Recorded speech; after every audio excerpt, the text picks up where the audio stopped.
Good morning, Yorkshire Classic Cars Ltd fans, and welcome to Christmas Eve in a sunny Old Retford. It is sunny outside. It's like kismet. Honest to goodness, it's glorious out there. Weirdly, really warm, which is a little bit bizarre this time of year.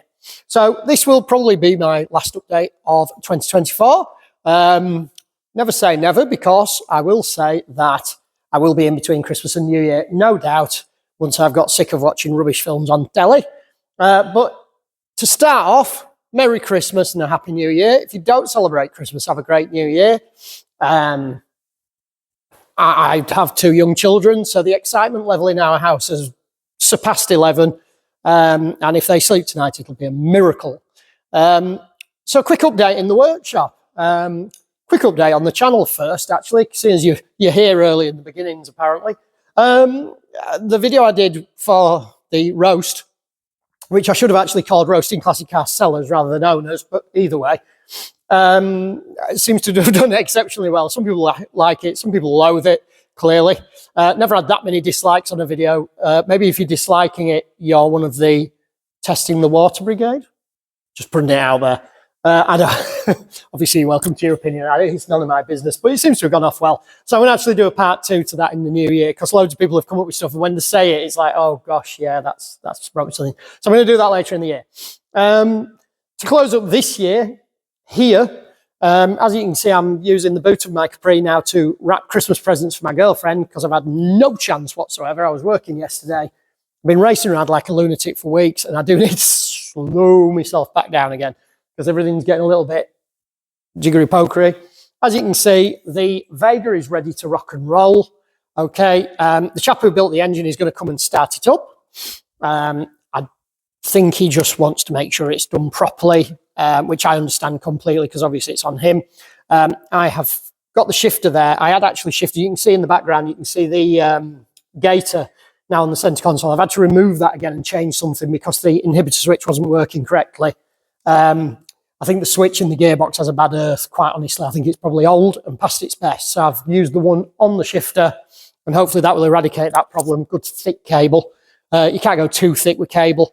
The X1, hopefully you can see that now. All the suspension is painted. So yeah, you can hopefully see it's not very easy under here. Obviously the car breaks out the light. I have really good lights in here, but either way.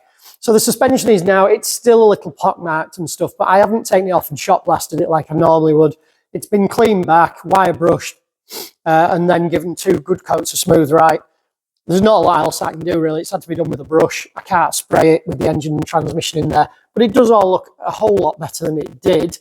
As you can see up there, I've painted the silver parts. Again, it's only Smooth Right. It's not an advert for Smooth Right, but the product does work well. It's a Finnegan's product, so it's, it's good. That's some underseal underneath to get rid of the rust. You can see the masking tape still in there. And that is the really good quality stuff. I don't know where the tin's gone. Oh, it's over yonder. And that has wax oil in it. It's quite difficult to recoat, but once it's on, it does protect very well, and it's kind of self-healing, so it heals up. As you can see, I am going to show this to the owner, obviously, because they'll probably never see it underneath. I've done all the way down there, done the front suspension also. Today, I want to get a second coat on the gloss black on there. Then the seal is all done, pretty much. And then I have to try and wangle the speedometer cable through this hole here. And that doesn't look much of a problem. I was going to cut the cable here, somewhere here, take the new cable to it and use that as a draw through until you see the end of the cable is, excuse me, is this size. And if you use my thumb as a guide for the size there, it's got a large diameter on it. So I don't know if Fiat put that in there and then build the car around it. Maybe, because I think that's what they do with the front brake pipes. If you saw the brake pipe video, if you haven't, if you want to take a look, doing the front brake pipes on a Fiat X1 is a literal nightmare. But there they are. So yeah, that's that. If I take you outside,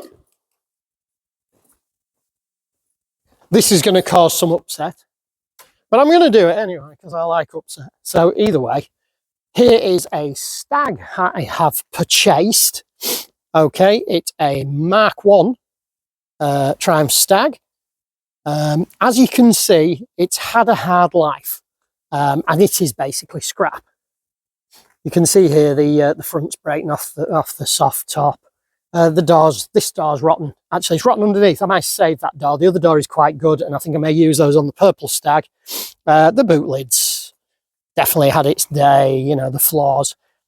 Basically, the upshot of this is, I actually found this on Marketplace, and the guy had 3 Stags, 2 shells, and this one.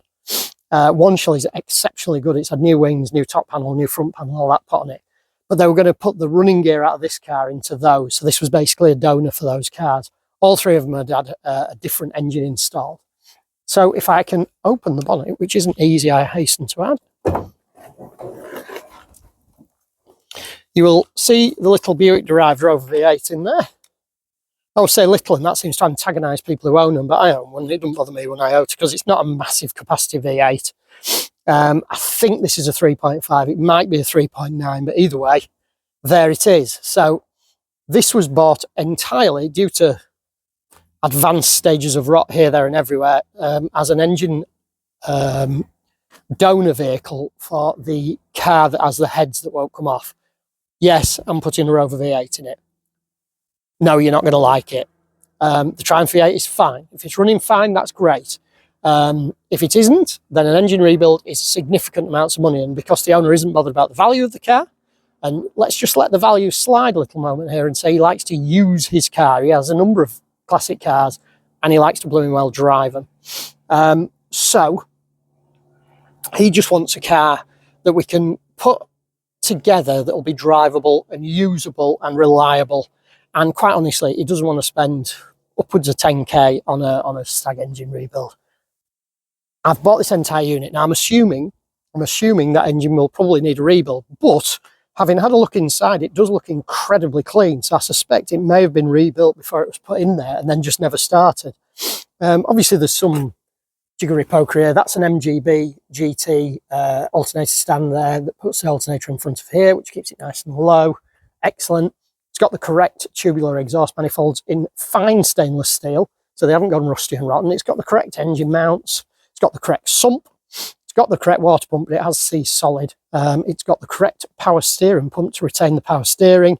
So all in all, it does tickle me a little bit though that they've cut the top off the filler cap here, when A, you can remove this, and B, you can just turn the rocker box covers round, the valve covers, and that puts everything at the back. But anyway, either way, people don't always realise that. So yeah, I mean, the K&Ns have seen better days, but they were on. Don't know if the engine is seized or not. It might be, it might not be. We're sort of assuming it might need a rebuild. It may not, but I would be very surprised if it doesn't. But either way, I'll pull it down, have a look at it. If it's good, it'll go straight in. If it isn't, I'll rebuild it. So yeah, I bought that. It's a 72 Mark 1. It's got a lovely set of wheels on it. Although they are surface rusty, they are getting saved. I'll be saving the door at this side and the door mirrors. The aluminium piece here, that's worth saving. The wiper arms look absolutely brand new to me, although that one is wrong. That hasn't got the cantilever on the bottom of it, if you can see that. I'll be keeping the windscreen surround. And lots of other bits that are worth saving off it. The chrome trim, the diff, the back axle, stuff like that. Then unfortunately the rest of it will be going. I know it seems a shame not to retain it. It's not an original car. It's very, very rusty. If you look at the B pillars there, the panels there, they are wrong. The sills are on wrong. You know, there's a few odds and sods that have been done wrong. So it's not really worth saving. Sorry, turn the light off. Force of habit. Try to retain the power. So yeah, today's plan before the holiday, and I want to be away probably before tea time, would be nice to help my girlfriend get ready for Christmas tomorrow. X19 done, rebleed the brakes, touch up the paint at the front, just give it another second coat on the gloss. That's all it needs now. Fit the speedo cable if I can. I have ways and means to that. I may be able to dismantle the end off the cable, I think. So that's the approach for that. Off the ramp, Capri on the ramp, my Capri, because between Christmas and New Year, I would like to do something more than wrap presents on it. I've been doing little tiny jobs like the fuel pipes. I did a half an hour the other night. I left here at 8 o'clock, and honest to goodness, laid on your back, as you'll probably know at home if you work on your own vehicle, It's soul destroying. Everything's a pain. It hurts. You're filthy. I had all grease and oil in my hair. I put it on the ramp and do those jobs in 15 minutes. So over Christmas, it might get a couple of hours on the ramp. And then when they come back, I'm on with the Rover and the Stag, the maroon Stag, the yellow Stag engine. If it needs work, I'm hopefully going to get that out between Christmas and New Year. If it needs work, it can be straight to the machine shop as soon as that opens up in the new year. And then that can be built up and bob it in. You know, I'll have to clean and paint a lot of bits and pieces, but we're on his way. There's a few extra bits. It's actually a manual at the moment, and he wants it to retain his automatic gearbox. So I needed a Rover V8, Bog 165 bell housing, stuff like that, and a flex plate. But yeah, so sills on the Rover, sills on that. The Fossil Vega should be gone within the next week or so, immediately after Christmas, I would suggest. Capri obviously takes as long as it takes, but I would like to have had it running over Christmas, but I think that's unlikely at this point. The fuel system is nearly there, but c'est la vie. One last postscript. If you've watched this far, some will, some won't. It's been an horrible year for me this year. I don't go into my private life on YouTube and on social media particularly. Obviously, this is business-based and car-based. I've lost some close family. I've had health scares. I've had all sorts. So I'm just going to say thank you to my girlfriend and my 2 children for helping me through it, and my mum and all my friends. You know who you are. So that's my 2024 goodbye. I'm hoping 2025 is better. It may be, it may not. You know, life throws you lemons. You can only make lemonade. There's no use dwelling on it. It doesn't change it. So keep being positive. Keep enjoying what I'm doing. Keep doing it. And Robert's your father's brother. Have a good Christmas. Have a happy new year. Bye.